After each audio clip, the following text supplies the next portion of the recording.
On moving day into the new penthouse, my stepmother chirped, "Welcome home." Upstairs, the door closed. Her greeting became silent. Precise strikes to my shoulder, swift, clean, leaving no trace for the lobby cameras. 11 years later, I am the COO of a logistics giant, and welcome home has become my password to unlock a different door.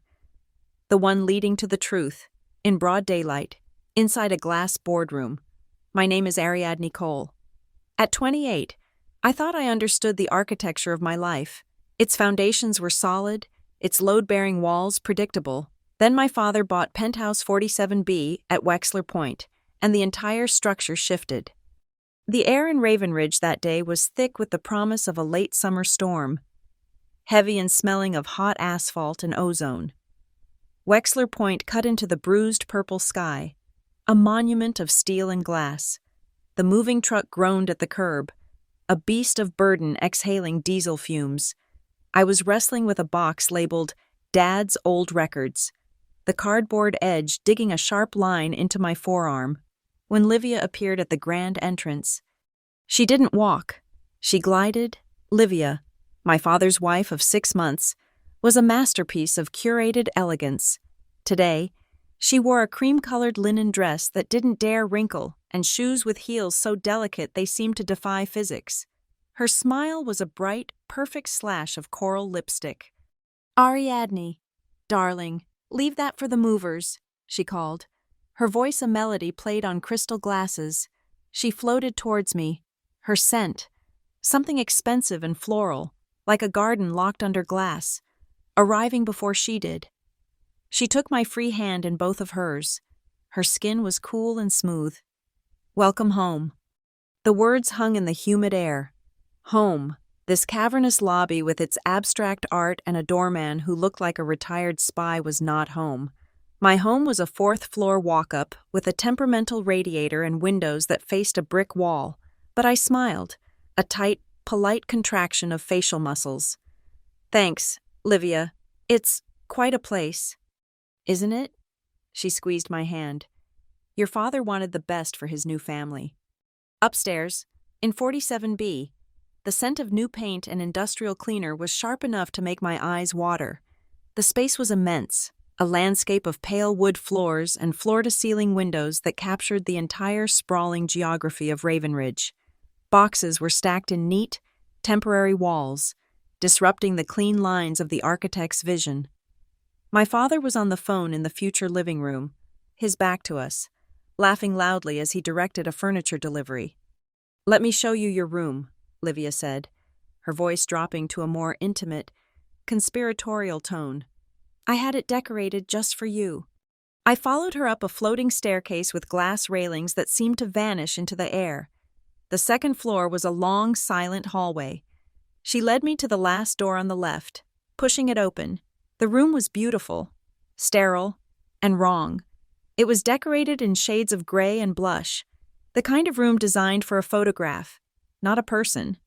"It's lovely," I said, the words tasting like dust. Livia stepped inside behind me, and the heavy door clicked shut with an expensive, satisfying thump. The sound echoed in the sudden silence.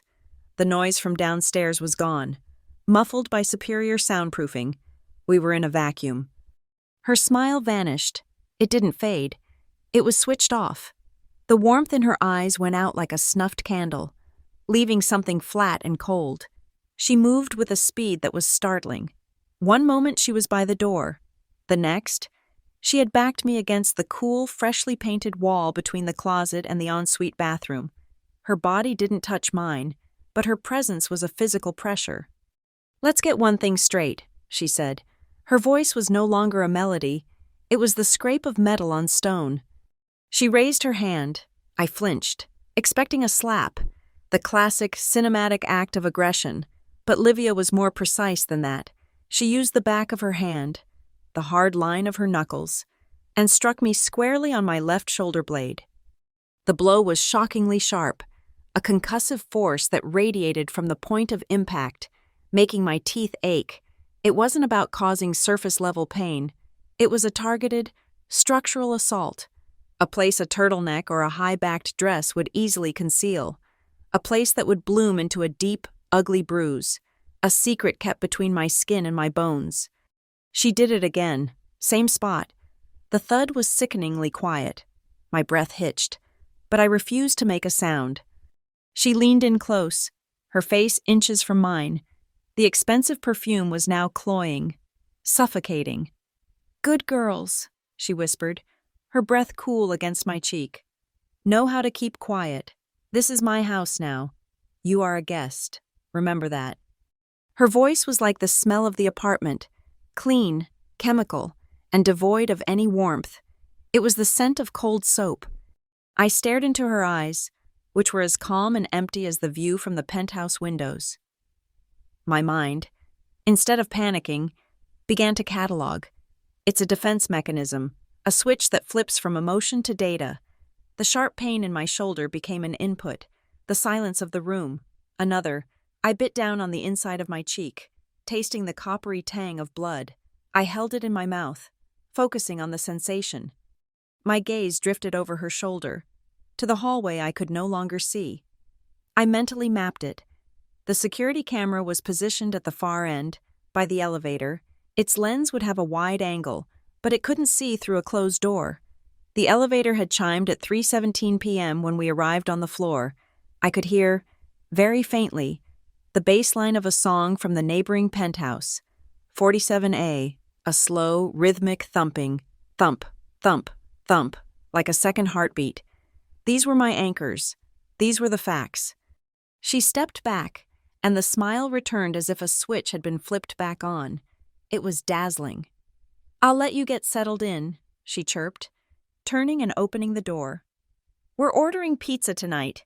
Your father's idea. So wonderfully low-key for our first night." She walked out, leaving me in the silent, gray room. I stood frozen for a full minute, listening to the muffled sound of her heels clicking down the hallway. My shoulder began to throb with a deep, insistent pulse. I didn't touch it. I didn't look in the mirror.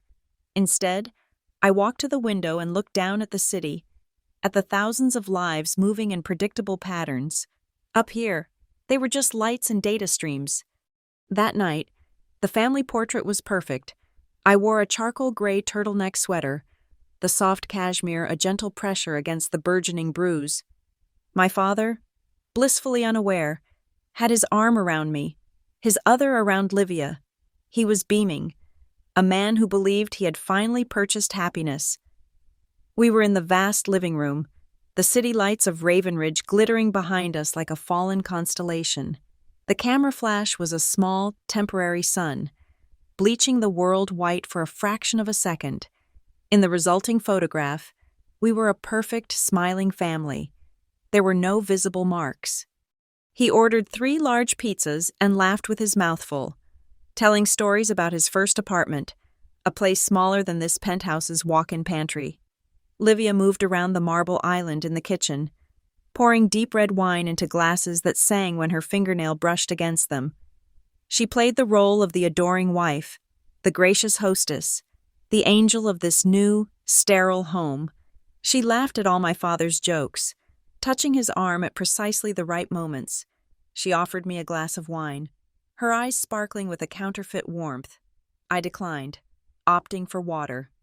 As I sat there, listening to the murmur of their conversation and the distant wail of a siren from the streets below, I understood with chilling clarity, this wasn't a home.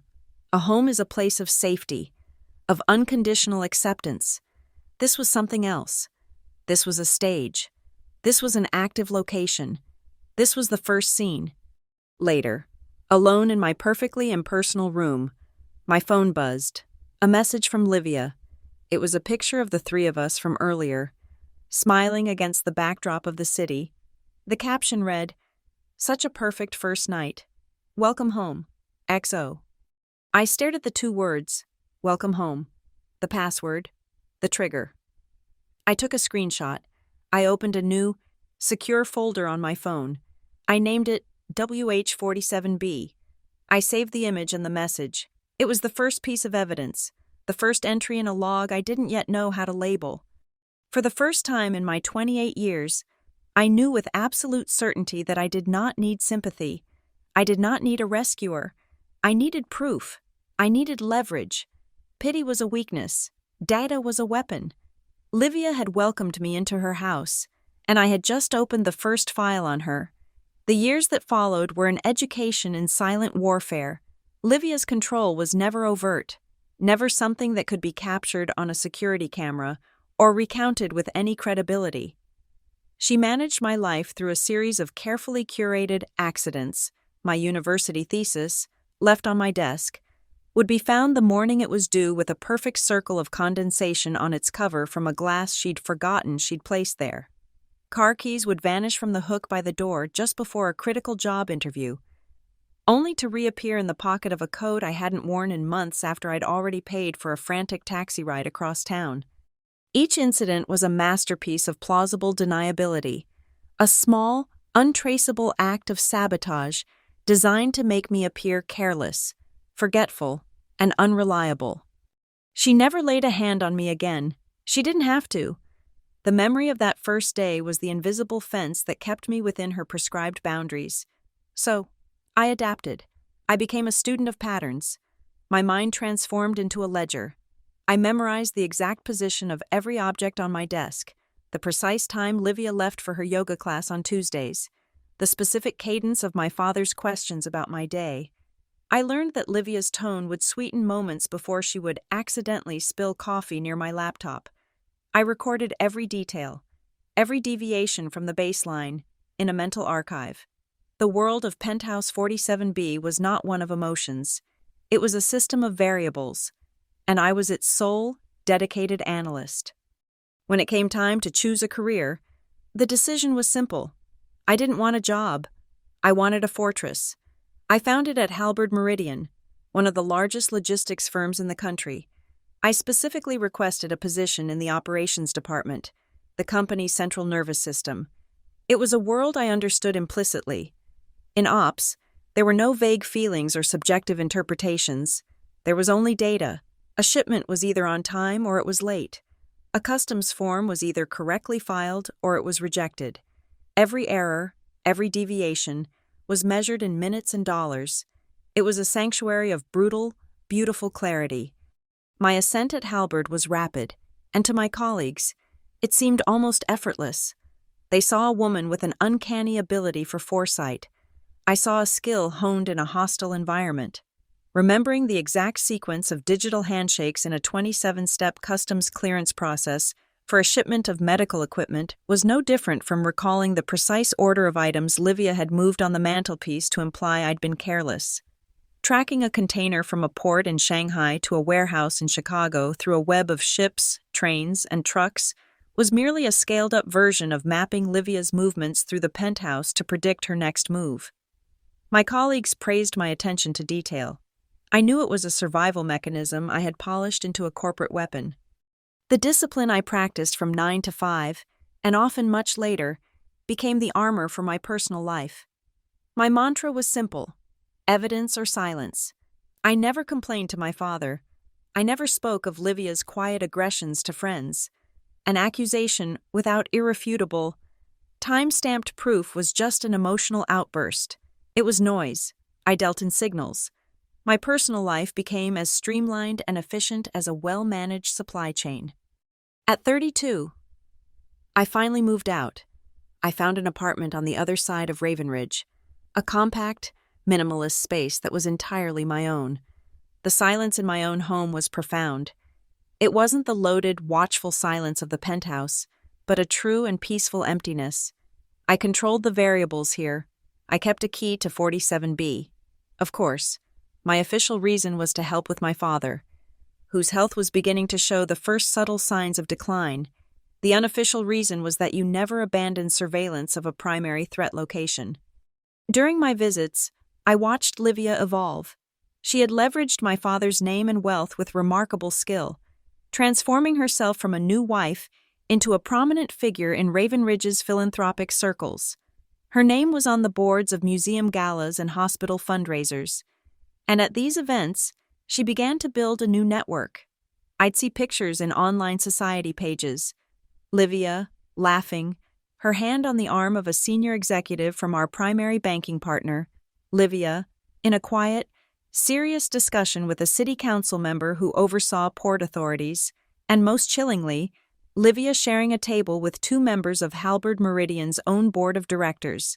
She was extending her field of operations, moving her pieces onto my side of the board. The discovery happened on a Tuesday. I was at the penthouse troubleshooting my father's new smart home system, which Livia had insisted upon installing. He was complaining that the Wi-Fi was slow. It was a legitimate cover for me to access the network's administrative panel. As I analyzed the traffic logs, looking for bandwidth hogs, I saw a persistent, encrypted data stream from an unrecognized device, a sleek, silver laptop I recognized as Livia's, to an off-site server. It wasn't a common cloud service like Google Drive or Dropbox. The IP address was private. Back in my own apartment that night, fueled by black coffee and a cold knot of certainty in my stomach, I did what I do best. I treated the IP address like a missing container. I cross-referenced it against corporate domain registries and server hosting records. It took 3 hours to peel back the layers of shell corporations and private VPNs, but I found it. The server was registered to a holding company, and that holding company was a subsidiary of Northgate Haulage, our most aggressive and ruthless competitor. The cold calm I felt was familiar. It was the same feeling I'd had that first day in my gray, sterile room. I sat in the dark, my face illuminated by the glow of the monitor, the old habit, the old protocol, kicked in without conscious thought. I created a new secure folder on my drive. I labeled it HL. The first file was a screenshot of the network log from the penthouse, with Livia's device and the Northgate IP address highlighted. I began to comb through the society pages, saving every photo of Livia with anyone remotely connected to Northgate or Halberd's board. Each image was a data point. Each event was a potential meeting. I leaned back in my chair, the leather creaking in the silent apartment. I looked out my window at the city, a grid of lights and connections, a massive logistics network of its own. For years, I had believed there were two separate battlefields: the quiet, psychological war within the walls of Penthouse 47B, and the clear, data-driven meritocracy of Halberd Meridian. I now saw my error. I had learned a fundamental truth about the city I lived in, about the life I had built. In Ravenridge, home and the office are only different in the nameplate on the door. The game was the same. By 35, I was the chief operating officer of Halberd Meridian. My world was a symphony of managed chaos, a global network of ships, planes, and trucks that I conducted from the 42nd floor. My days were measured in container TEUs, fuel cost fluctuations, and the fractional percentages of on-time delivery. We were on the brink of our largest ever expansion, Project Lamora, a multimodal logistics corridor that would give us exclusive port of call rights in a burgeoning South American market. It was a 9-figure contract, the culmination of 2 years of my life. My signature was scheduled to be on the final document in 3 weeks. The attack came not with a bang, but with an email at 11:58 p.m. on a Wednesday. The initial alert was automated, sent from our internal cybersecurity division, with the subject line, "Urgent, security flag on executive account." I was still in my office, reviewing weather patterns over the Atlantic. My blood went cold. 10 minutes later, a call came from the head of IT, a man named David Chen, who normally wouldn't call the COO directly unless the entire server farm was on fire. His voice was strained. "Ariadne, we have a problem. A big one." The problem was a data breach. At 12:41 a.m. the previous night, an outbound data transfer was initiated from our primary client server. The package was small, encrypted, but the contents were devastating. The complete client manifest and pricing structure for the Lamora route bid. The logs were unequivocal. The access credentials used were mine. The point of origin was my own desktop computer in my locked office. The digital fingerprint of the machine was a perfect match. The next morning, the IT forensics team presented their findings to me and the CEO. Mark Theron, the log file was a work of art. It was surgically precise. There were no messy entry attempts, no fumbled commands that might suggest a brute force attack. My credentials had logged in, accessed a single, protected directory, compressed it, and sent it to an anonymous, burnable email address. The entire operation took less than 7 minutes. Then, the logs were scrubbed of the destination address, but the ghost of the transfer remained. It was too clean. A real thief, a professional hacker, leaves traces, faint, but detectable signs of their intrusion. This trail wasn't just clean, it was sterile. It was designed to be found, and it was designed to lead to one person and one person only: me. That evening, as I was systematically backing up every file and communication I'd had for the past 6 months, my phone rang. It was my father. His voice was laced with a forced cheerfulness that I knew was Livia's handiwork. "Ariadne, your stepmother and I were just thinking. It's been too long. We'd love to have you for a quiet family dinner tomorrow night. Just us. Livia is making her roasted chicken." I knew what it was immediately. Phase 2 of the operation. "Of course, Dad, I'd love that." The dinner was held in the vast, echoing dining room of Penthouse 47B, overlooking a city that now felt hostile. Livia was the picture of concerned grace. She wore silk pajamas of a soft dove gray and fussed over my father, making sure his wineglass was never empty. She steered the conversation with the skill of a diplomat. She didn't mention the situation at Halberd directly. She was far too clever for that. Instead, after my father had recounted a long story about his golf game, Livia placed her hand on his. Her expression was a carefully constructed mask of loving anxiety. "Darling," she said, her voice a soft murmur, "I am a little worried about Ariadne." My father turned to me, his brow furrowed. I kept my face neutral, taking a slow sip of water. "She's under so much pressure at that company," Livia continued, looking at my father but speaking for my benefit. "She's so brilliant, but she puts the weight of the world on her shoulders. I see how tired she is, how tightly wound. The other day, I saw a bottle of prescription pills on her nightstand when I was tidying up. I'm sure her doctor prescribed them, of course, but it just makes me worry that she's not coping with the stress."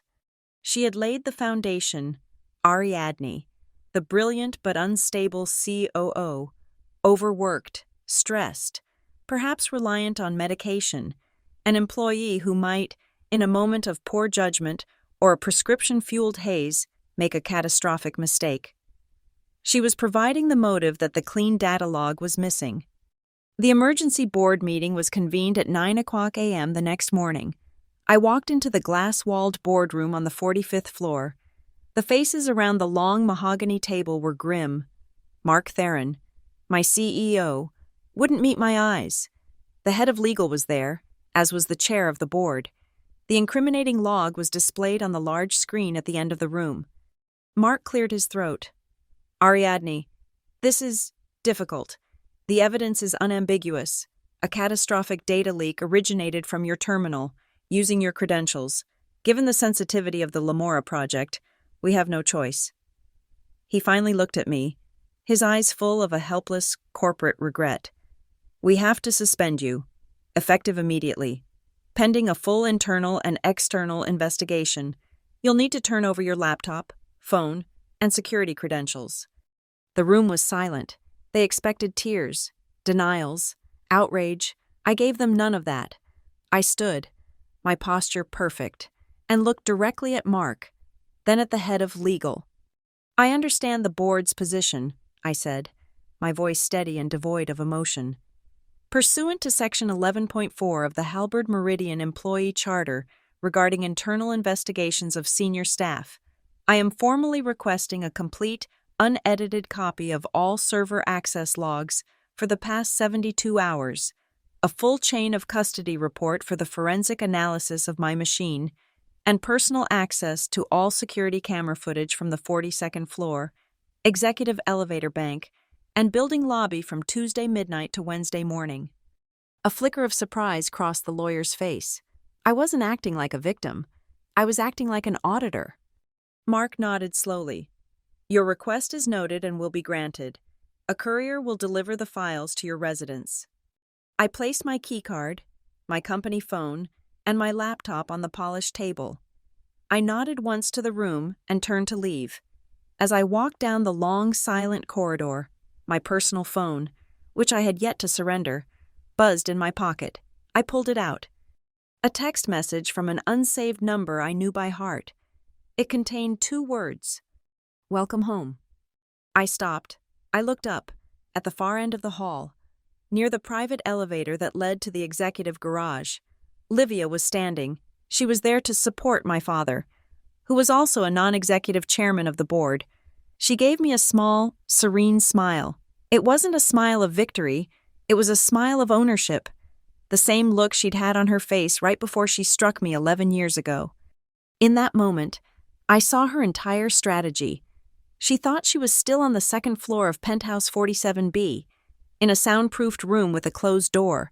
She thought this glass-walled corridor, with its expensive art and panoramic city views, was just another silent hallway where she could land a blow no one else would see.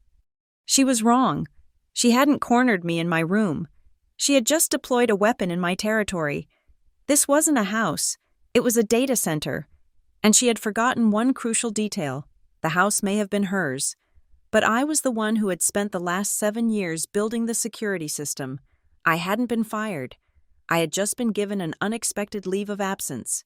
I was no longer COO. I was now the lead investigator of my own case. She thought she had sent me home, defeated.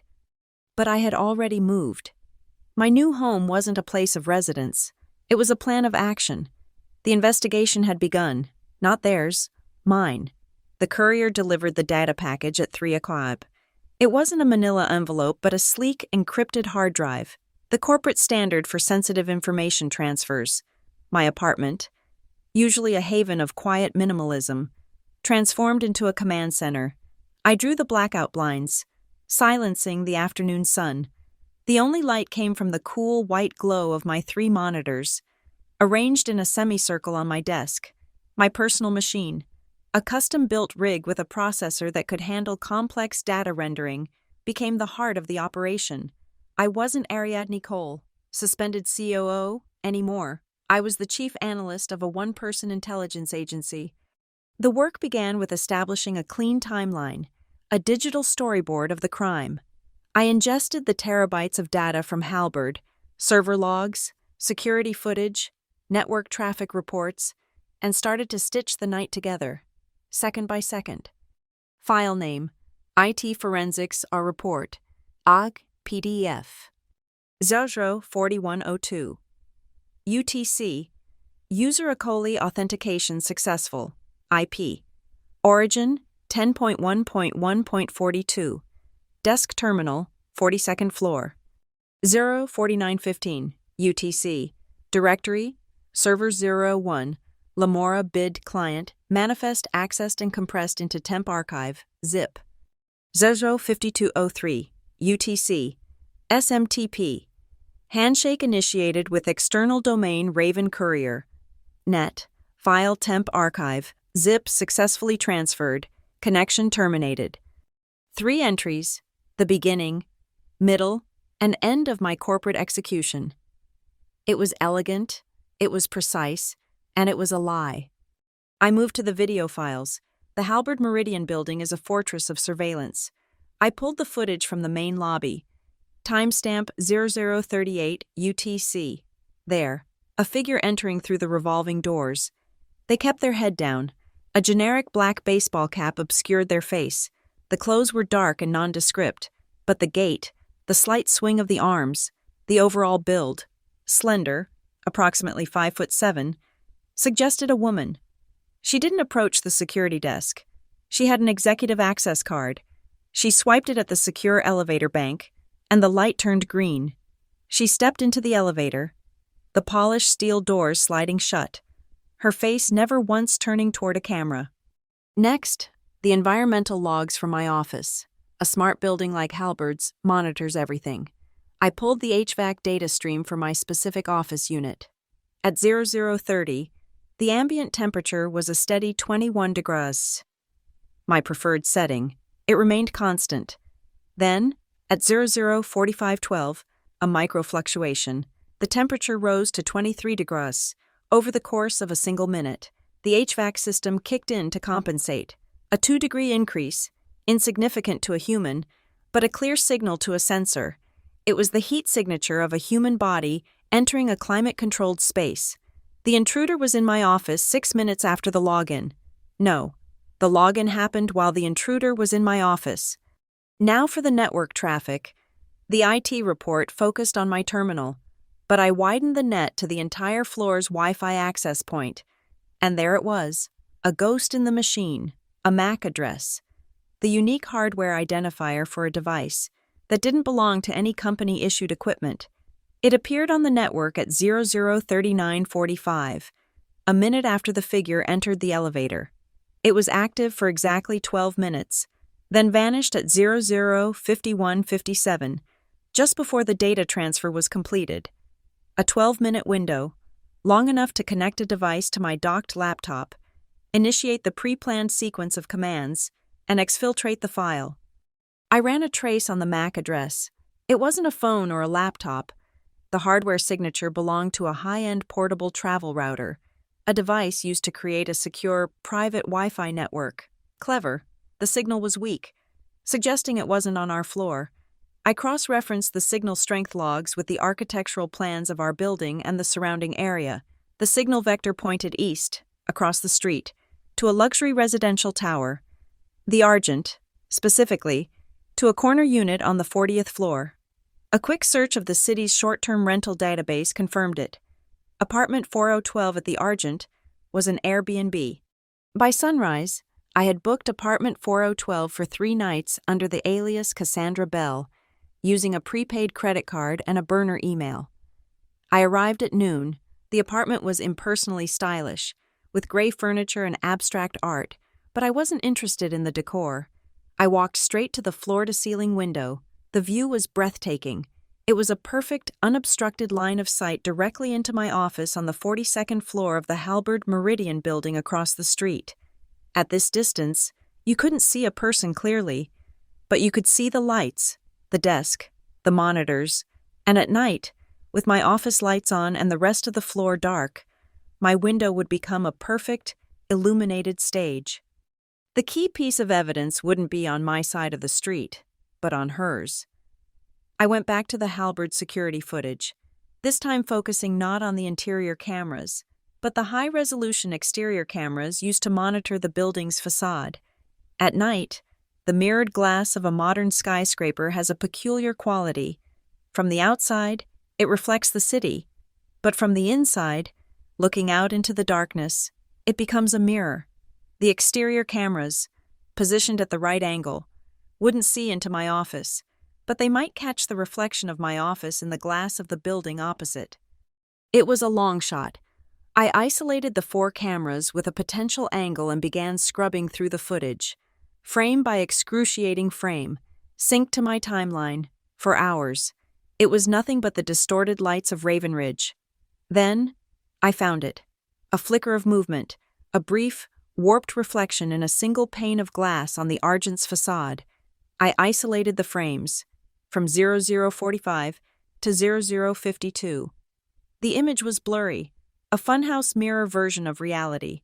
I spent the next 2 hours running it through a deconvolution and image enhancement software suite I designed for tracking shipping container markings in low-light port photography. Slowly, the noise resolved into a signal. The reflection showed the back of my office chair, and in the corner of the frame, a figure. They were holding a smartphone.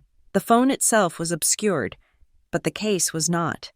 It was opalescent, catching the light from my monitor with an unmistakable, pearlescent sheen.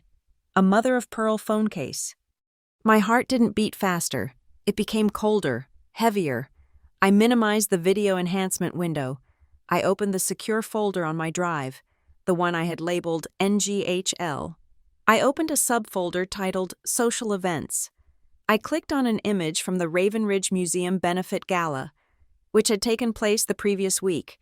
It was a high-resolution photo from a Society magazine's website. Livia, standing next to a city councilman, was laughing. her left hand holding a champagne flute. Her right hand was holding her phone. I zoomed in. The case was mother of pearl, its iridescent pattern as unique as a fingerprint. I placed the two images side by side on my screen. The reflection and the photograph. It was a perfect match.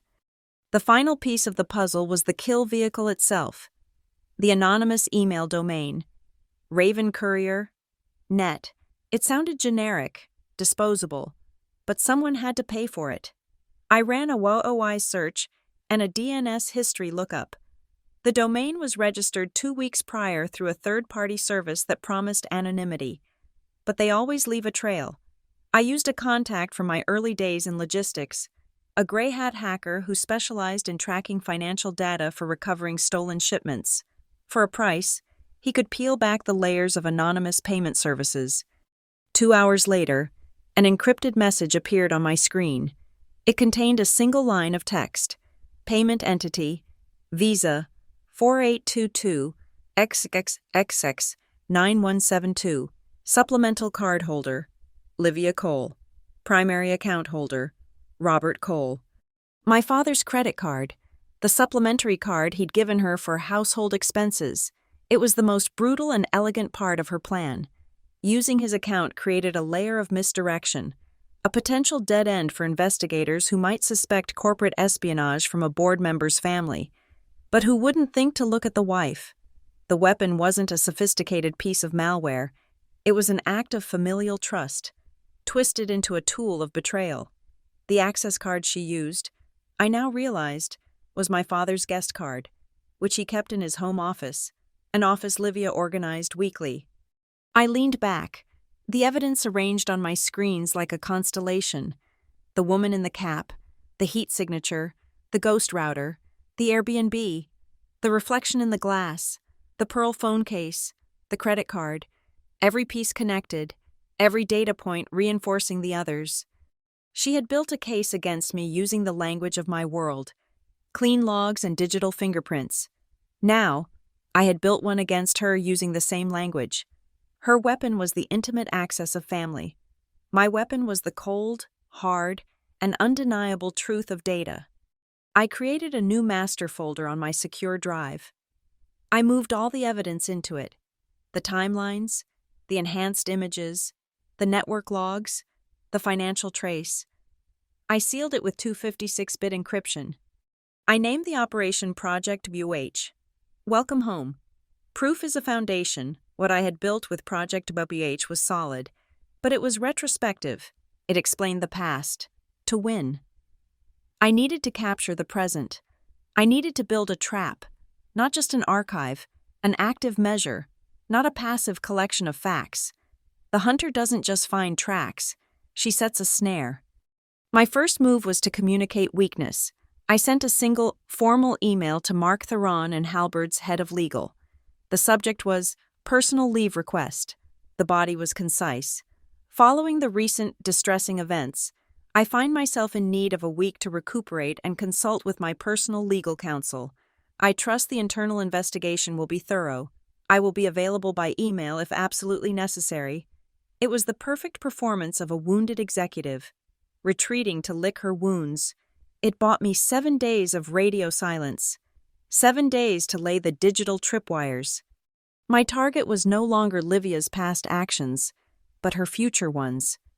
She and Northgate Haulage believed they had the Lamora bid data, but in the world of high-stakes logistics, data has a short half-life. They would be hungry for more, for any updates, any changes in our strategy. I would provide it for them. I spent the next 36 hours building the perfect honeypot. It was a folder on a secure military-grade USB drive. The folder was labeled Lamora Ribid Draft AC. Inside were a dozen files, revised pricing spreadsheets, updated fuel cost projections, fake legal addendums, and a detailed PowerPoint presentation outlining a new, more aggressive Phase 2 of the Lamora rollout. It was all plausible, meticulously crafted nonsense, designed to look like the desperate, last-ditch work of a suspended COO trying to save her career. But the real genius was invisible. Each file was a weapon. I embedded a unique, non-visible digital watermark into every document. In the spreadsheets, it was a string of code hidden in the metadata. In the Word documents, it was a microscopic alteration to the font kerning in the third paragraph of every page. In the images within the PowerPoint, it was a pattern of single-pixel discolorations, a form of steganography impossible to see with the naked eye, but easily identifiable with the right software. Each watermark was a digital dye pack, ready to stain whoever touched it. Furthermore, the core files contained an execution script. It was a simple, elegant piece of code hidden within a macro. The moment any of the key documents were opened on a network-connected computer, the script would activate. It wouldn't damage the file or alert the user.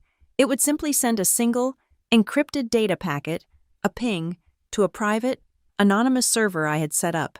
This ping would contain 3 pieces of information: the IP address of the machine that opened the file, a timestamp, and which specific file's watermark had been triggered.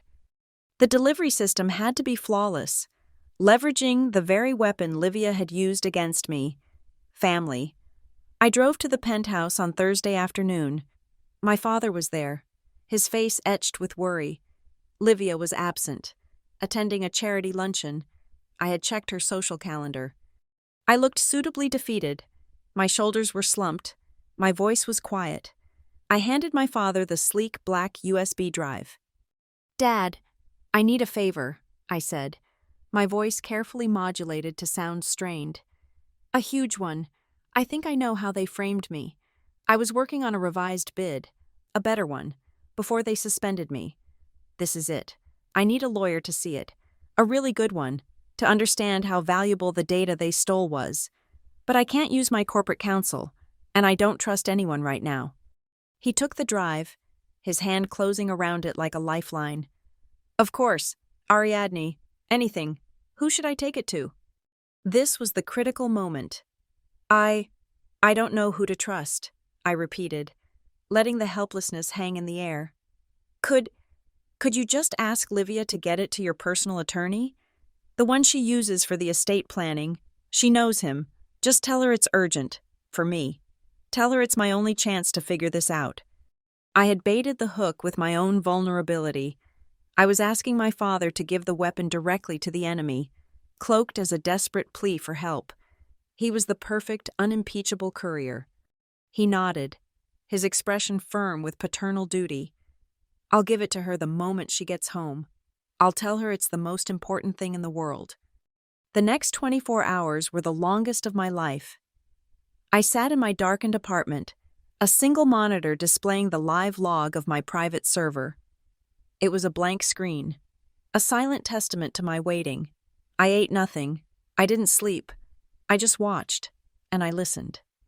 The ping came at 10:17 p.m. the following night.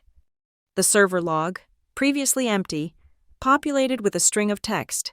Ping received, 22:17:04 est source IP 7221.21590.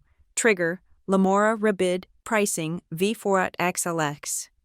I ran an immediate trace on the IP address. My hands were steady, my breathing even. The result came back in seconds. The address was registered to a residential account with Verizon Fios. The service address, Penthouse 47B, Wexler Point, Raven Ridge. Livia had opened the file. She was in the house. The trap was sprung. 5 seconds later, a second line of text appeared. Connection rerouted. Via VPN, 204.79.197.200. I traced the new IP. It was a commercial VPN service, but the exit node was one I recognized from my previous investigation. It was a server owned and operated by Northgate Haulage. She had opened the file, confirmed its contents, and was now forwarding the data to her allies through a secure channel. She was feeding the shark. I now had the digital path of the stolen data, from my father's hand to Northgate servers, but I needed more. I needed to place Livia herself at the keyboard. I minimized the server log and opened another application. This one linked to the cloud account for the smart home system in 47B. When Livia had insisted on its installation, she'd had a new primary account created in her name, but she had never bothered to delink or delete my old legacy account, which I had used to set up the system for my father initially. It remained as a secondary user profile. From my apartment, I still had access to the smart speakers, the lights, the thermostat, and most importantly, the audio logs of the voice-activated hub in my father's home office. I had set a voice-activated trigger an hour earlier, a simple command. If the speaker's microphone detected a specific phrase, it would begin recording a 30-second audio clip and save it to my cloud account. I scrolled through the log file, and there it was, a recording, time-stamped 10:16 p.m. I put on my headphones, my heart a cold, heavy drum in my chest. I clicked play. The first sound was Livia's voice, crisp and clear. She wasn't speaking to the speaker, she was speaking to herself, activating a macro on her own machine, a verbal password to open a secure container. "Welcome home, Livia." My own code phrase turned into an indictment. Then, silence for a beat, followed by the distinct, rapid click-clack of a laptop keyboard, the sound of someone typing quickly, efficiently, then another sound, the sharp, unmistakable tap of high heels on a hardwood floor, pacing back and forth. Finally, her voice again, this time a hushed, urgent whisper, as if speaking into a phone. "I have it. The rebid numbers. Sending it now. Just hurry up." The recording ended. I saved the audio file. Wave, uncompressed, with its metadata perfectly preserved. It was the voice of a ghost, caught on tape. The final piece of confirmation arrived 48 hours later. The Lamora Port Authority released the final list of bidding contenders for public review. As expected, Northgate Haulage had submitted a revised proposal at the last minute. I acquired a copy through a public records request. It took my software less than 10 minutes to scan their documents. The result was a 100% match. In a chart detailing projected shipping lane capacities in their revised bid, the microscopic discolorations I had planted were present. My invisible watermark was now part of an official, public document, submitted by our biggest rival. I had it all, the delivery of the bait, the digital tripwire, sprung from her IP address, the audio of her voice, and the final payload, my watermarked data. Sitting in her partner's official bid, I didn't just have her fingerprints on the weapon, I had a high-resolution video of her pulling the trigger. I picked up my phone. I didn't call my lawyer. I didn't call my father. I called Mark Theron's executive assistant. "Patricia, it's Ariadne Cole," I said, my voice calm and professional. "Please schedule a priority meeting with the entire board for Monday at 9 a.m., and I need you to extend a formal invitation to the senior counsel and project lead from the Lamora Port Authority. Tell them we have a critical update on the integrity of the bidding process they'll need to witness in person." There was a pause on the other end of the line. "Ariadne, are you sure?" "Perfectly," I said, looking at the mosaic of evidence on my screens. "It's time for everyone to come home." The boardroom on the 42nd floor was a theater of transparency. At precisely 9 a.m. on Monday, the early autumn sun streamed through the floor-to-ceiling glass walls, illuminating the fine dust motes dancing in the air and leaving no room for shadows. Around the long, dark mahogany table sat the board of directors of Halberd Meridian, their faces carved with grim C-suite anxiety. Mark Theron, the CEO, sat at the head of the table, his posture rigid. The company's general counsel was beside him, a stack of folders before him that remained untouched. At the far end of the table, their backs to the panoramic view of Raven Ridge, sat the two representatives from the Lamora Port Authority, a man and a woman, both with the quiet, watchful stillness of seasoned lawyers. They were the jury. And in a single, elegant chair set against the wall, slightly apart from the main table, was Livia. She was the picture of quiet support, the concerned wife of the honorary chairman. She wore a tailored dress in a soft, unassuming shade of beige. Her hands were folded in her lap, her expression a perfect mask of demure concern. She was an observer, a family member present for moral support during a difficult corporate procedure. I entered last. The soft click of the heavy glass door closing behind me was the only sound. All heads turned. I wore a charcoal gray suit, the fabric a shade darker than the one I'd worn that first night in the penthouse. I carried nothing but a slim black laptop. I didn't acknowledge the board's strained expressions or Livia's placid gaze.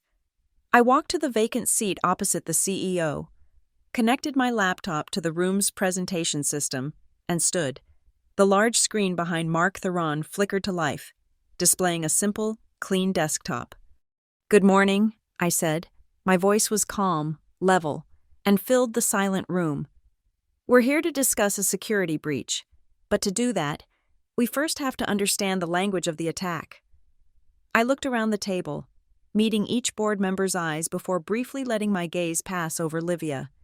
There are two versions of the phrase, "welcome home." One is a pleasantry, a social convention. The other, I clicked a key, and the first slide appeared, is a password. The slide was a simple, stark timeline, the one they already knew.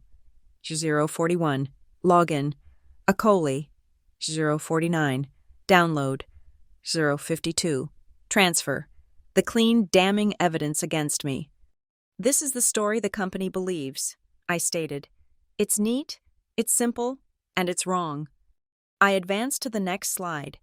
It was a still frame from the lobby security camera, the figure in the baseball cap.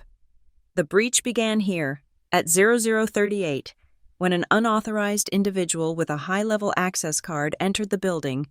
The individual's build is consistent with that of a female. Next slide, a graph showing the environmental data from my office, a sharp, red spike on a flat, green line. At 0045, the HVAC sensors in my office registered a sudden 2 degrees Celsius temperature increase. That is the heat signature of a human body entering the space. Next slide, a network traffic log. A single line was highlighted in yellow. For 12 minutes, a ghost device connected to our floor's Wi-Fi, a portable travel router, the signal originated from a privately rented Airbnb, apartment 4012 in the Argent Tower, directly across the street. A new image appeared, a map showing the direct line of sight from the Airbnb to my office window. "The perpetrator wasn't in my office for long," I continued, my voice acting as a clinical narrator to the evidence. "They were across the street, using a remote connection to my docked laptop." A murmur went through the board members. Mark Theron leaned forward, his eyes narrowed. I brought up the next piece of evidence. At night, a skyscraper's window becomes a mirror. The building's own exterior cameras can capture reflections. The screen showed a blurry, distorted image. "This is the raw footage." I clicked again. The image resolved, sharpening into a warped but clear reflection of my office interior, and in the corner, the figure, holding a phone. "And this is the enhanced image." I zoomed in on the phone. The case shimmered, a distinctive, iridescent pattern. "The phone case is mother of pearl." I clicked again, and a second picture appeared next to the reflection. It was the society photo of Livia at the museum gala. I zoomed in on the phone in her hand. The patterns matched. They were identical. The silence in the room was now absolute. The gentle hum of the HVAC system seemed unnaturally loud. I saw the Lamora representatives exchange a brief, almost imperceptible glance. Livia had not moved. Her serene expression was still perfectly in place, but her hands, folded in her lap, were now clenched so tightly the knuckles were white. "A digital trail is one thing," I said, turning down the light slightly with the room's control panel. "But sometimes, you also get a voice." I clicked a new icon on my desktop, an audio file. My father's home office is equipped with a voice-activated smart speaker. It recorded this at 10:16 p.m. last Friday night. I pressed play. The room was filled with the sound of Livia's voice, crisp and clear. "Welcome home, Livia." The sound of my own password, the one she had taught me, echoed in the glass box. It was followed by the sharp, rapid clicking of a keyboard, the impatient tap of a high heel on a hardwood floor, and then a harsh, urgent whisper. "I have it. The Rebid numbers. Sending it now. Just hurry up." I stopped the recording. I brought the lights back up. Every single person, including the Lamora lawyers, was now staring at Livia. Her mask of composure finally cracked. A faint tremor ran through her jaw. "That audio," I said, "was recorded at the exact moment the honeypot file I had given my father was opened on a computer at the penthouse, and then immediately rerouted to a VPN server owned by Northgate Haulage." I advanced to the final slide. On the left was a page from the fake Lamora Rebid document I had created. On the right was the official revised bid submitted by Northgate Haulage to the Lamora Port Authority. Every file on the USB drive I prepared was embedded with a unique, invisible digital watermark. I initiated an overlay sequence. A red grid appeared over both documents, and 11 specific points on the Northgate document began to glow, matching the watermark on my file perfectly. Northgate Ha's bid is not just based on our stolen data, it is our stolen data. I turned off the presentation. The screen went black. The damning evidence hung in the air like smoke. The male lawyer from the Lamora Port Authority slowly pushed his chair back. He looked not at me, but directly at Mark Theron. His voice was cold and precise. "Mr. Theron, this constitutes prima facie evidence of illegal access to and fraudulent use of proprietary bid data. Under Section 34 of the Tender Agreement, this immediately disqualifies Northgate Haulage from the Lamora project and triggers a mandatory investigation for corporate espionage." Mark Theron's face was pale. He turned, his gaze sweeping over the stunned faces of the board members, and finally, it landed on Livia. The air in the room didn't just change, it inverted. The presumption of my guilt was gone, replaced by the certainty of hers. The temperature seemed to drop. I looked at the board, at the silent CEO, at the grim-faced lawyers who held the fate of our 9-figure contract in their hands. "My suspension was based on the belief that my house was compromised," I said, my voice steady. "And it was, but you were looking at the wrong house." I paused, letting the words sink in. "They may have built the house, but I designed the locks." I reached into my pocket, took out the sleek black USB drive, a copy of Project WH, and placed it gently on the polished surface of the table. It made a soft, definitive sound. "All of the evidence is on this drive. I trust you'll know what to do with it." I did not look at Livia. I didn't need to.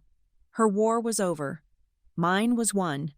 The statement from the Lamora Port Authority's counsel hung in the air. A verdict delivered before the trial had even officially begun. The disqualification of Northgate Haulage was a certainty. The only question was the scale of the legal and financial fallout. Mark Theron looked as if he'd been punched. The color drained from his face. The board was a collection of stone-faced statues. Livia, for her part, seemed to shrink in her chair, the beige dress suddenly looking less like a statement of quiet elegance and more like a pallid shroud. They thought this was the end of the presentation, the checkmate. It was not. It was merely the opening of the second act. "The disqualification of Northgate is a procedural matter for the Port Authority," I said into the silence, my voice pulling every eye back to me. "Halberd Meridian, however, has a more immediate problem. Corporate espionage is not a one-sided transaction. It requires a willing partner. For the past 3 months, while Northgate Haulage believed they were orchestrating a brilliant corporate coup, they were suffering from a security breach of their own." I let that statement settle. The Lamora lawyers exchanged another look, this one of intense, professional curiosity. "They were so focused on acquiring our data," I continued, "that they failed to properly secure their own assets, specifically, their corporate stock. They were bleeding shares onto the open market through various brokers. So intent on financing their Lamora bid, they didn't notice a single quiet buyer absorbing the volume. While they thought they were winning, they were, in fact, being acquired." From my laptop case, I produced a single, leather-bound document. I slid it across the polished table to Halberd's general counsel. His hands trembled slightly as he opened it. "This is a notarized and executed power of attorney," I explained. "It grants me full operational and voting control for the Wyvern Harbor Fund." I paused. The name meant nothing to them, as intended. Wyvern Harbor is a private equity fund registered in Delaware. Over the past 90 days, through 3 distinct and legally separate shell corporations, the fund has acquired a 12.1% stake in Northgate Haulage. As of last Friday's market close, we are the 3rd largest shareholder. A quiet gasp came from one of the board members. 12% wasn't a controlling interest, but it was more than enough to be a corporate battering ram. It was enough to legally compel an internal investigation, to demand access to records, to force a vote of no confidence in the executive board. As the fund's designated operator, I said, my first official act last Friday was to exercise our shareholder rights. I formally requested an emergency internal compliance review at Northgate, citing credible evidence of criminal conspiracy that posed a material risk to shareholder value. Their board had no choice but to comply. I glanced at the door to the boardroom. In fact, their chief compliance counsel should be here now. As if on cue, the glass door opened and Patricia, the CEO's assistant, showed in a man in his late 50s. He had the weary, careful expression of a man who spends his life cleaning up other people's messes. He carried a thin briefcase. "Mr. Davies," I said with a nod. "Thank you for coming." The man, Davies, nodded back curtly.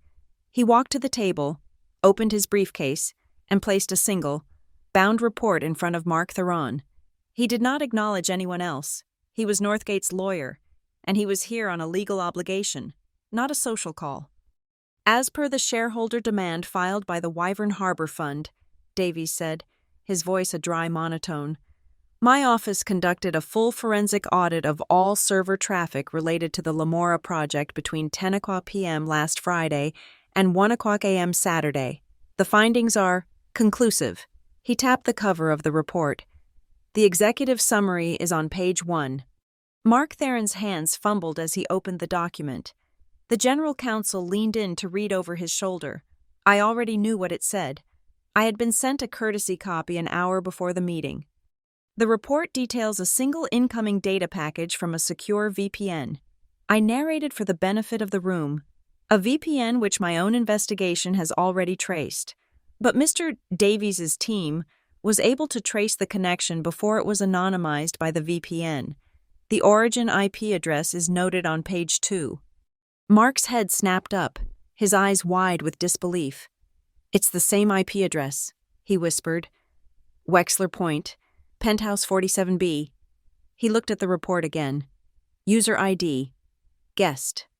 Davies cleared his throat. There's more, he said. Reaching back into his briefcase, he pulled out a glossy 8x10 photograph and placed it on the table. Our compliance review included all physical security logs. This is a still from a security camera overlooking our executive parking garage, in the area reserved for partners and consultants. The timestamp is 11:58 p.m. Friday night. The photo was crystal clear, taken under the harsh, white glare of industrial lighting. It showed a familiar black sedan pulling into a parking spot.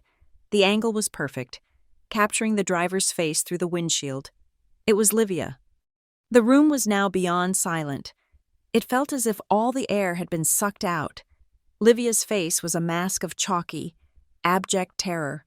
Her carefully constructed world had not just been breached, it had been systematically dismantled, piece by piece, with the cold, irrefutable precision of a legal proceeding. The female lawyer from the Lamora Port Authority finally spoke, her voice cutting through the tension. Mr. Theron, on behalf of the Port Authority, Northgate Haulage's bid is hereby officially frozen. We will be filing a formal complaint with the District Attorney's Office for review by the Commercial Crimes Division before the end of the day. We expect your full cooperation. Of course, Mark managed to say, his voice hoarse. He straightened up, a CEO finally retaking command of his own ship, now that the iceberg had been clearly identified. He looked around the table at his board of directors. I call for a vote. All in favor of immediately reinstating Ariadne Cole to her position as Chief Operating Officer, with full back pay and the issuance of a public statement of exoneration? Every hand went up. It wasn't a vote. It was a surrender. The motion carries unanimously, Mark said. He then looked down the table at me, a new respect and a healthy dose of fear in his eyes. I stood. I looked past the board, past the lawyers, my gaze finally landing on Livia. Her composure was gone, replaced by the raw, ugly face of defeat. Her hands were trembling visibly now. She was no longer a queen in her castle. She was just a suspect in a boardroom, stripped of her power. Her secrets laid bare on the polished table for everyone to see. I gave her a small, cold smile. "Welcome home, Livia," I said, my voice quiet but carrying to every corner of the room. To the board minutes, her story, her crimes, were now a permanent part of the official corporate record, a public document, a permanent stain. The door to victory had swung wide open. The intricate machinery of corporate and criminal justice was now whirring to life, a system I had simply aimed and activated. It no longer required my touch. I had won, and I had done it without ever needing to raise my voice. The handle had been turned for me. The meeting at Halberd Meridian was a detonation, the aftermath was a controlled demolition, and the next site was the law offices of Sterling and Croft, our family's attorneys for 3 decades. The air inside Mr. Sterling's wood-paneled office was thick with the scent of old paper and new betrayals. My father sat in a heavy leather chair, his face gray and collapsed, looking like a man who had aged a decade in an hour. Livia sat beside him, ramrod straight, her terror from the boardroom having solidified into a brittle, defiant shell. I sat opposite them, Mr. Sterling at the head of the table, a neutral arbiter in a war that was anything but.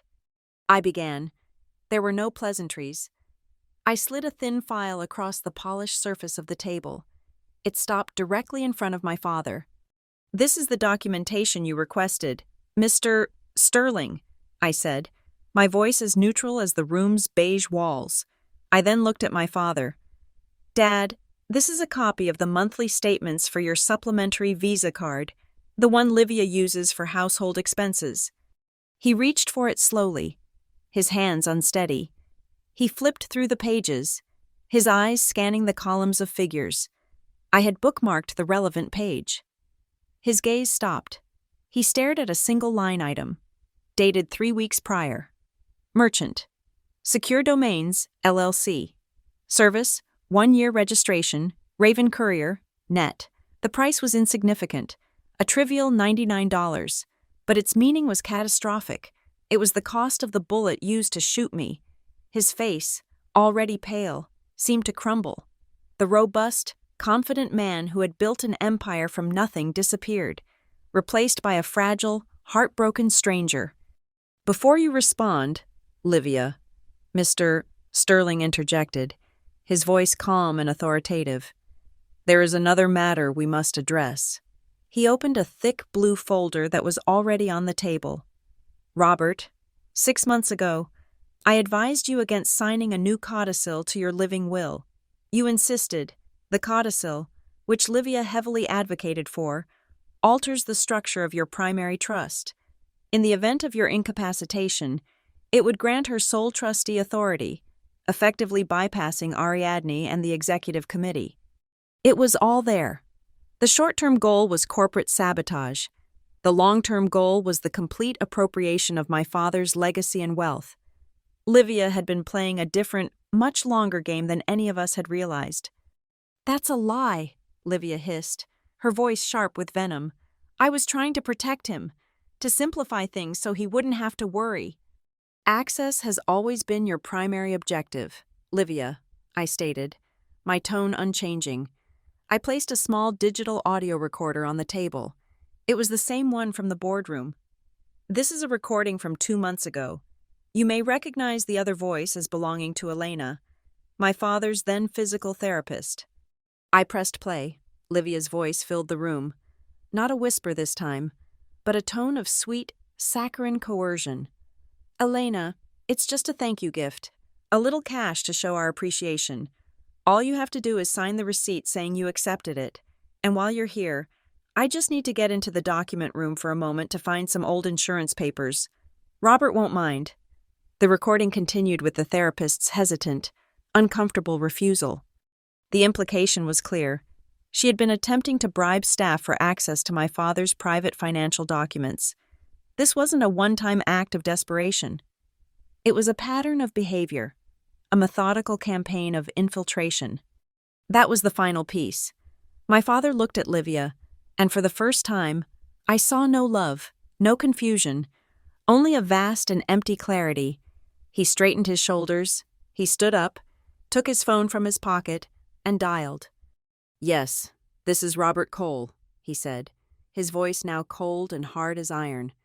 "I am calling to revoke, effective immediately, the financial power of attorney granted to Livia Cole. Freeze all access to all joint accounts and supplementary cards. A formal letter from my attorney will follow within the hour." He ended the call without another word and sat back down. The action was clean, precise, and absolute. He had severed the financial artery. Livia stared at him, her mouth agape. The defiance shattered, replaced by raw panic. I spoke into the ringing silence. "I'm not demanding the house, Dad. I'm not demanding anything punitive. I am demanding transparency." I looked at Mr. Sterling. "I want a full, independent forensic audit of every account, every asset, and every transaction Livia has had access to since the day she married my father." "You can't do this!" Livia shrieked, her voice finally breaking. She turned to my father, her face a grotesque mask of pleading. "Robert, what about us? What about our family? I love you." "The prenuptial agreement you both signed is quite clear on this point," Mr. Sterling said, as if she hadn't spoken. He opened another document. Clause 18b. Fiduciary duty and conflict of interest. It states that any act of financial malfeasance or criminal action that materially harms the financial interests of either party or their direct dependents constitutes a fundamental breach of contract, voiding spousal support and specific inheritance provisions. He looked at Livia over the top of his glasses. "The law, Mrs. Cole, has a very specific and unemotional definition of family." Later that evening, the penthouse was suffocatingly quiet. The argument was over. The legal pronouncements had been made. What was left was the hollow echo. My father had retired to his study, asking to be left alone. Livia was in the master suite, presumably packing. I walked through the cavernous living room, my footsteps loud on the pale wood floors. I stopped at the marble island in the kitchen. I took the key to penthouse 47B from my pocket and placed it on the cool, gray stone. My father emerged from his study as I was about to leave. We stood in the foyer, the same spot where I had heard the first "Welcome home." He looked at the key on the counter, then at me. His eyes were full of a pain I could not ease. "A home," I said softly, the words for him alone, "is a place that doesn't need a password to be safe." He gave a slow, tired nod. A single tear traced a path down his wrinkled cheek. "She'll need to leave the apartment while the civil investigation is conducted," he said, his voice a hoarse whisper. It was a statement, not a request. I simply nodded back. As I rode the elevator down, the polished steel doors reflecting my impassive face, I didn't think about that first day. I didn't allow myself to feel the ghost of the bruise on my shoulder. My mind was already moving forward. I took out my phone and looked at my calendar. I saw the upcoming dates, depositions, hearings, deadlines. My focus wasn't on the old wounds, it was on the methodical, procedural path ahead. The illusion of our family had been built on words of love and acts of betrayal. It ended not with a tearful reconciliation, not with a dramatic confrontation, and certainly not with an embrace. It ended with a series of signatures on a set of legal documents. It was a termination, executed with cause. The week following the board meeting was not a celebration. It was a lockdown. It was a systematic process of cauterizing a wound to prevent infection. The public phase of the operation was executed with the same clinical precision as the private one. There was no room for emotion, no space for interpretation. There was only the controlled, sequential release of information. The first act was the restoration of trust. Halberd Meridian and the Lamora Port Authority convened a special session to sign a new memorandum of understanding. The press was invited. The ceremony took place in the same glass boardroom where Livia's world had ended. The space had been scrubbed clean of any lingering tension. The long mahogany table was now a stage for a display of renewed partnership. Mark Theron and the Lamora CEO sat side by side, signing documents under the glare of television lights. I stood in the background, a silent observer, but the document itself spoke for me. A new clause had been added. Section 9, titled The Data Integrity Mandate. It outlined a new set of shared security protocols, encrypted communication standards, and a zero-tolerance policy for any breach, no matter how minor. The final line of the section read, "The oversight and implementation of this mandate will be under the personal sponsorship of Ariadne Cole, COO, Halberd Meridian." I was not just reinstated. I was now the guardian of the company's most valuable asset, its integrity. My first official act as sponsor was internal. I drafted a new corporate policy. It was distributed via a company-wide memo at 2:00 p.m. that afternoon. It was titled, Operational Security Protocol 7, the Home Free Zone. The language was sterile, corporate, and absolute. Effective immediately. No non-employee family members were permitted access to any operational floor of any Halberd Meridian facility worldwide. The policy cited the recent sophisticated third-party social engineering attack and established a new, unbreachable firewall between the personal and the professional. There would be no more guest passes for spouses, no more children visiting for a quick tour. The company's inner sanctum was now sealed. It was a logical, necessary security upgrade. It was also the codification of my personal history. I had taken the lesson learned in Penthouse 47B and turned it into global corporate law. The press conference was scheduled for 4 p.m. I insisted on a specific format. It would be held in a smaller auditorium, not the boardroom. I would speak for no more than 5 minutes. There would be no questions. Halberd's PR team was terrified. I was adamant. The purpose of this event was not to engage in a discussion. It was to deliver a verdict. I walked onto the stage to the sound of 100 camera shutters clicking like a swarm of insects. I stood behind a simple, black lectern. The screen behind me was dark. "Good afternoon," I began. "My name is Ariadne Cole. I am the Chief Operating Officer of Halberd Meridian. As you know, our company recently identified and neutralized a significant security breach. Today, I am here to provide the definitive timeline of that event and announce our path forward." I clicked a remote. The first slide appeared. It was the simple, clean timeline of the breach. From the unauthorized entry to the data transfer, I did not narrate it. The data spoke for itself. I clicked again. The second slide was a flowchart. It showed the path of the stolen data from my terminal, to the anonymous email, to the Northgate haulage server, and finally, into their official bid to the Lamora Port Authority. Lines and arrows, cold and factual. I clicked a final time. The third slide contained a single, brief statement. It read, "Halberd Meridian has provided all evidence related to this incident of corporate espionage to the appropriate law enforcement agencies. We have implemented new, industry-leading security protocols to ensure the sanctity of our clients' data. Our contract with the Lamora Port Authority is secure. This is our final statement on the matter." "Thank you for your time," I said. I turned and walked off the stage as a cacophony of shouted questions erupted behind me. I did not look back.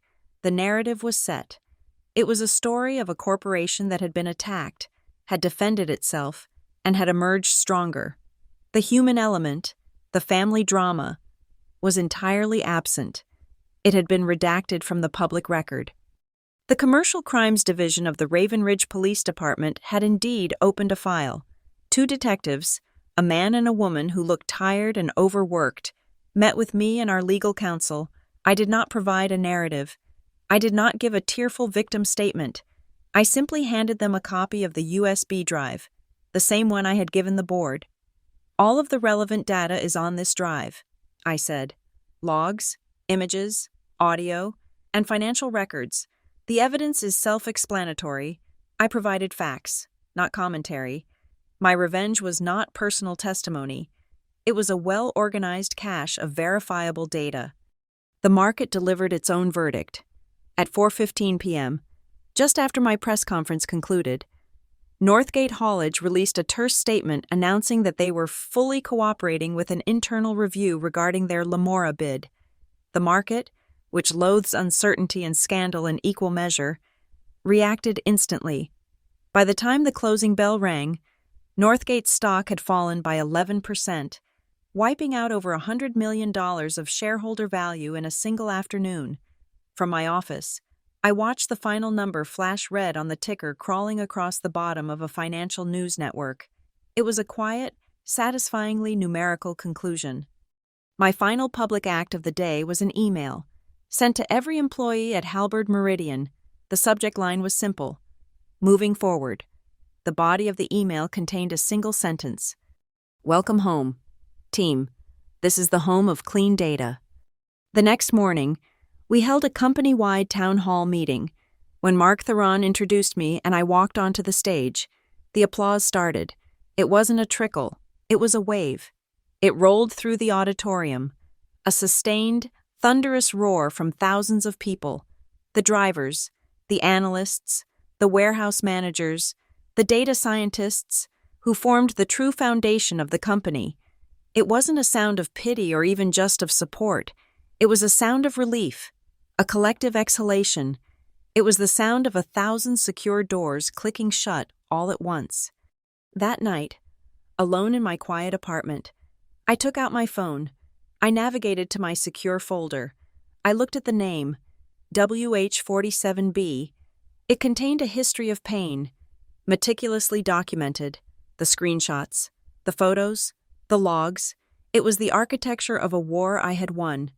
My finger hovered over the icon. Then I pressed and held. A small menu appeared. I selected Delete Folder. A confirmation box appeared. "Are you sure you want to permanently delete this folder and all its contents?" I pressed Delete. The icon vanished. I did not erase everything. I kept a single file, downloaded from the company's servers, a PDF copy of the official, signed minutes from Monday's board meeting. It was not a memento. It was a legal document. It was the final, notarized record of the truth. I walked out of my office at Halberd for the last time that week. The building quiet and dark.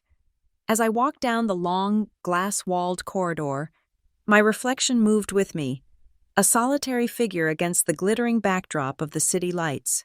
When I reached the end of the hall and turned toward the elevators, I glanced back at the glass door of the boardroom.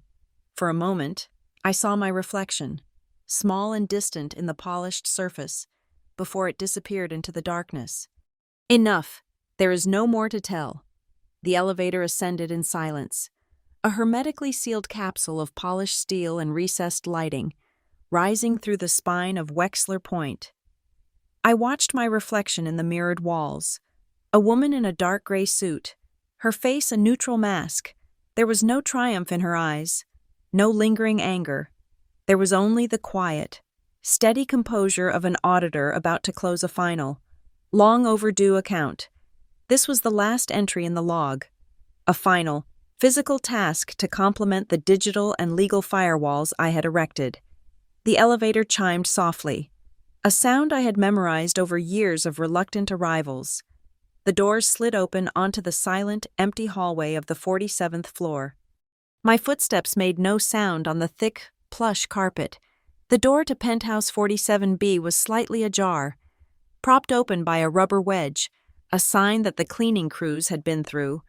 The air inside was different, the cloying, floral scent of Livia's perfume, a fragrance that had always clung to the very molecules of the air, was gone. It had been replaced by the sharp, anonymous scent of lemon-scented industrial cleaner and the faint, lingering smell of ozone from the air purifiers. The apartment was no longer occupied. It had been sterilized. It was a space scrubbed clean of its history, waiting for a new narrative. I walked through the cavernous rooms, my shoes making soft, solitary clicks on the pale hardwood floors. The afternoon sun slanted through the immense windows, illuminating the vast emptiness. The furniture was still there, a collection of expensive, impersonal objects that seemed to float in the silence. But the life was gone. There were no magazines fanned out on the coffee table, no half-empty glass of water on a coaster, no cashmere throw draped over the arm of the sofa. It was a showroom again, a space devoid of a soul. I passed the floating staircase with its invisible glass railings and paused, looking up towards the second floor, towards the hallway that led to the gray room. I felt nothing. It was a location, a set of geographic coordinates in my memory where a specific data point had been recorded.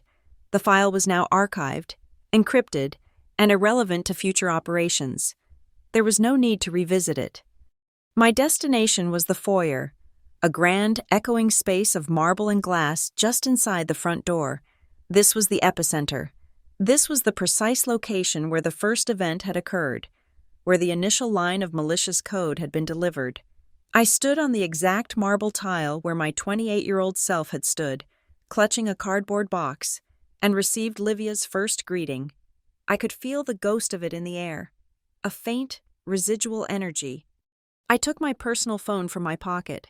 It was a new model, not the one that had received her text message after the board meeting. That device, along with my old laptop, had been wiped, degaussed, and physically destroyed. A final act of digital hygiene. I didn't open my secure folders. They were gone. I didn't look at old messages. Instead, I opened the simple, pre-installed voice memo application. I pressed the red button to begin a new recording. I held the phone up, its microphone pointing into the silent, waiting air of the penthouse. I took a shallow breath. My voice, when it came, was quiet, devoid of inflection. It was not a whisper, not a declaration. It was a simple, verbal input, a command string. Welcome home. The two words were absorbed by the silence. For a moment, nothing happened. Then, from the far end of the open-plan living space, a soft, electronic chime sounded. It was the smart home system, a network I had designed and installed for my father years ago, a system I still had legacy access to, a system Livia had never fully understood. My voice was a recognized command, a master override. A second sound followed the chime. It was the quiet, electric click of the high-end kettle on the kitchen counter, followed by the gentle, growing hiss of its heating element. I had programmed a single, simple routine for that specific voice command, linked only to my vocal print. It was a sequence I had named Peace. It was designed to boil a single cup of water for tea. The hiss grew louder, culminating in a soft, clear whistle. It was not a shriek. It was a gentle, melodic tone that cut through the sterile silence of the apartment. It was the sound of a simple, domestic ritual being performed. It was the sound of a system acknowledging its rightful administrator. The house, finally and completely, was answering to me. The whistle was a sound of absolute, unequivocal peace, a signal that the operation was complete. I stopped the recording and saved the file, naming it Closure. On the gray stone of the kitchen island, I placed the last thing that tied me to this space.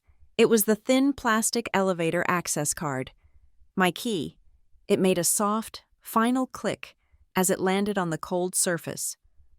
I looked at it for a moment, an artifact from a concluded era. Then, I turned my back on it.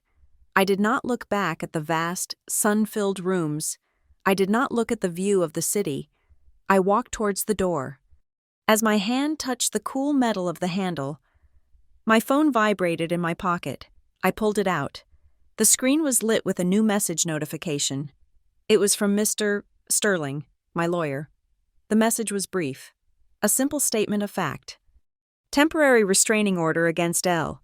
Cole has been approved by the court, effective immediately.